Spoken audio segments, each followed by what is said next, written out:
going on, guys? All right, 6th gen Camaro Zl1 on the dyno right now. So this car, we did not do the mechanical work on this car. This car came to us with some issues that we straightened out. So this is a 2018 Zl1, so it's just a regular Zl1 with a bunch of ZLE kind of add-ons to it. It's got, obviously got a wrap on it, like a matte wrap. Some signature wheels. I love the wheels. I think they look really good. And another 2650 car. So this car, like I said, came to us with a bunch of stuff done to it already by another shop. And well, it had some misfiring going on. They had some plug wires that were burning on the headers. The supercharger was set up, pulling up to about 17 pounds of boost on 93 octane. So we tamed that down. He had some pretty wild looking dyno numbers for a 93 octane only. So the shop that did it was claiming some crazy close to 900 wheel on 17 pounds of boost. No meth, just 93 octane, which I've never been able to come close to making that kind of power on straight 93 octane. So I'm not sure where they were coming from there. The tune was pretty whacked out. Had the knock sensors way turned down. There was a lot of stuff going on with it, lots of issues. So we straightened a bunch of it out. We took the supercharger off. We straightened out, got the catch can situation straightened out with the breathers. We got the plug wires and put some new plugs in it. We pulleyed it down so it's making 13 pounds of boost, more reasonable amount of boost for pump gas. It's about as far, again, I've talked about that in other videos. And when I say 93 octane, I'm saying just 93 octane only, no meth, no blending E85, none of that. I believe this car does have a DSX auxiliary system on it. And it's got 2-inch headers on it. It's got, I believe, a Borla Borla mufflers on it. Rotofab Big Gulp. I think it's a Nick Williams 103 or 102. So it's got a lot of the stuff that you'll see that we do. It's got a cam. It does have a camshaft, different camshaft in it. I think it's like 219, 240 something. So it's smaller than our stage 1. So it's a pretty small camshaft. It does have a fuel lobe on the cam, so we did get a bunch of specs from the owner of the car. So we were kind of able to look through that stuff, what work that was performed. The heads are ported. I think they're PRC, so Texas Speed porting. So there, again, a lot of the stuff that we do on our kind of stage 2 package stuff for the ZL1s, the LT4s. But it's done a little differently than we do it. We aren't as aggressive as they were, and we did scope the cylinders, and obviously we made the customer aware there are some signs of maybe some porcelain had maybe gone through some stuff, but nothing crazy. So all stuff that we felt comfortable with, doing some wide open throttle pulls and dialing it back, making it safe. He doesn't race it. It's just something he cruises around the street and enjoys. So yeah, we basically are putting our touches on it. It's not we're going to make anywhere near 900 wheel, I'll tell you that. Probably mid 700s is where I want to be with this thing, given the nature of the smaller cam and where we pulleyed it to. And so we'll get this thing spun up. I kind of threw a base tune at it, and I'm going to have to do a bunch of working runs to get some stuff straightened out on it. I obviously with a small cam, ported heads, 2650, big Gulp, 2-inch headers, I already have a pretty good handle on where to start with that, with something like this. Obviously the camshaft's a little different. It's got an Innovators West balancer on it, and we typically use ATIs. So the lower pulley is like we dropped it down to an 866. It had a 9.1 inch lower with a 85 millimeter upper. Now that's something that we would set up for E85, not pump gas. It's way too much, I believe is way too much for pump gas. And with the tune having the knock sensors, the sensitivity was doubled on the knock sensors, plus the amount of timing the knock sensors were able to pull was dialed back like a third. So I think that's maybe how they were getting away with it. But even then, I have a hard time believing it made that much power. Sorry guys, I got a little bit of a cold. That flu season's hitting me. But anyway, so we got this thing to where we want to see it, where it's going to be conservative, it's going to last, and I'll get it spun up a couple times. I'll get some working runs done. We're heading off to PRI tomorrow early, so I don't have a lot of time for this video, but I'll get the camera on a stand here, and we'll film the last run, and we'll see where we end up.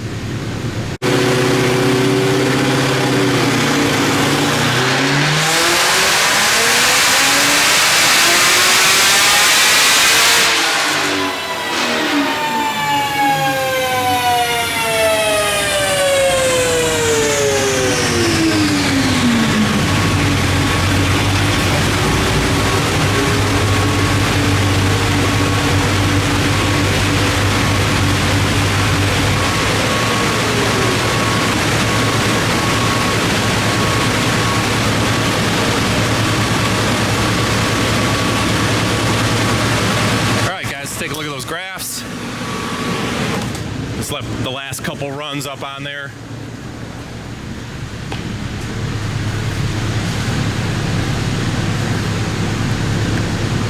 So the red run, I didn't quite get the shifter. So I've explained this before on these 10 speeds.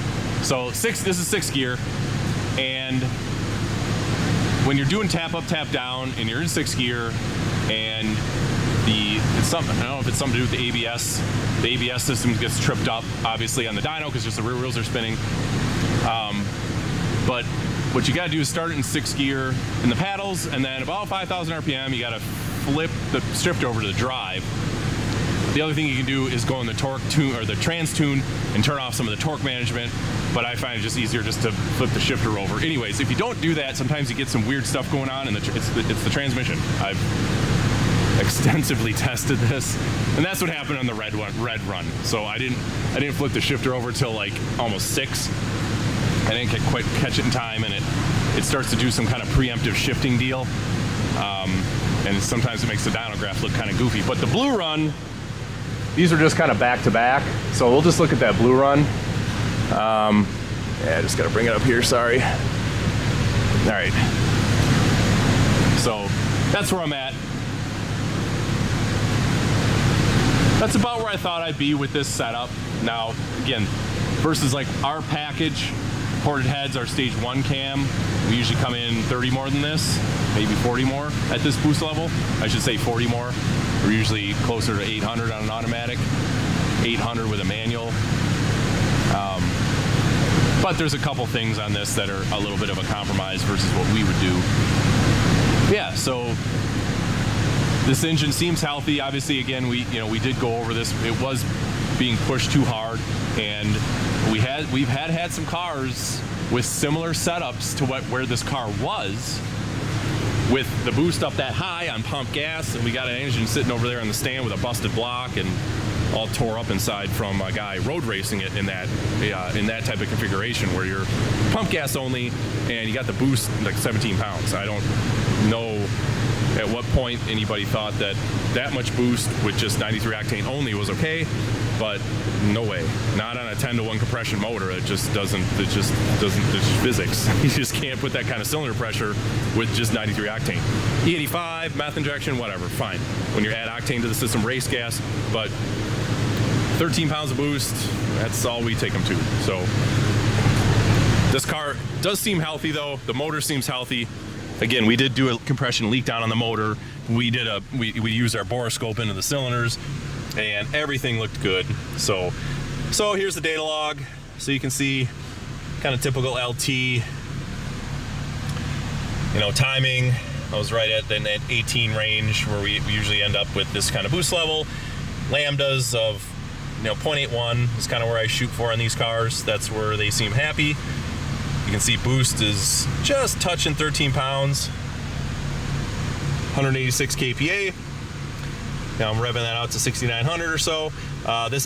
This build does have just LS7 lifters and dual springs, which we don't like pushing too hard as far as RPM.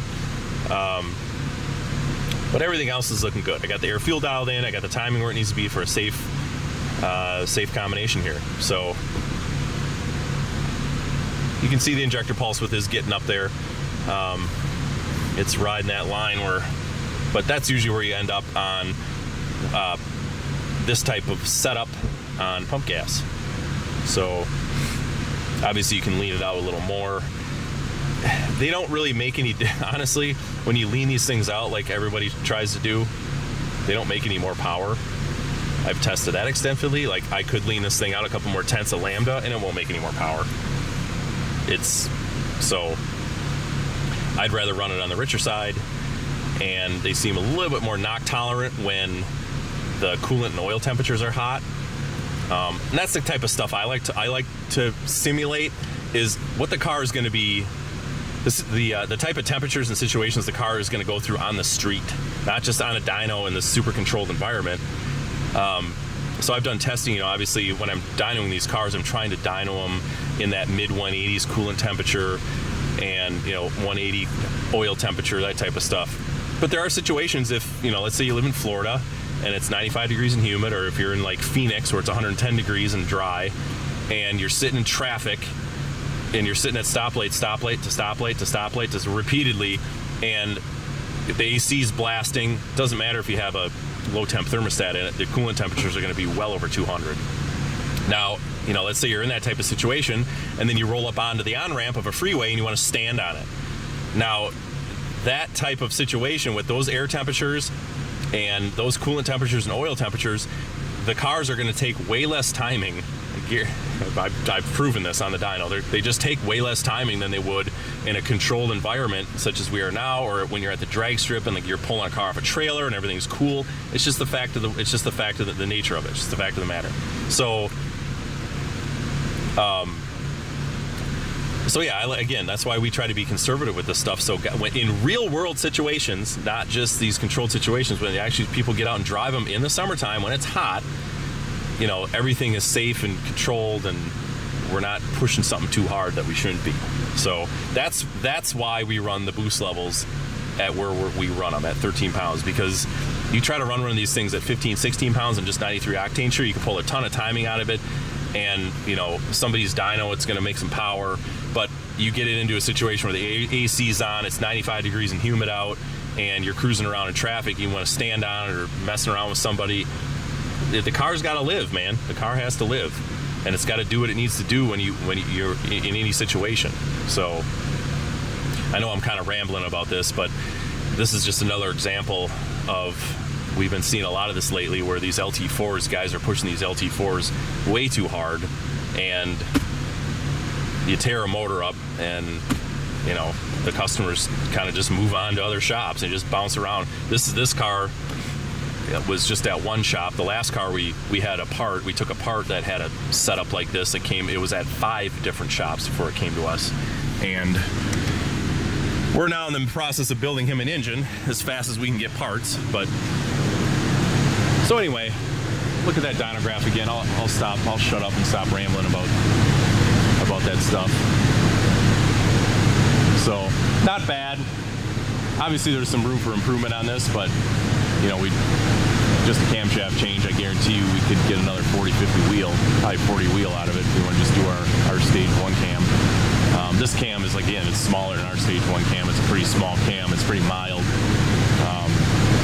For whatever reason, not sure why you wouldn't bump it up a little bit more if you're going to put a cam in it, but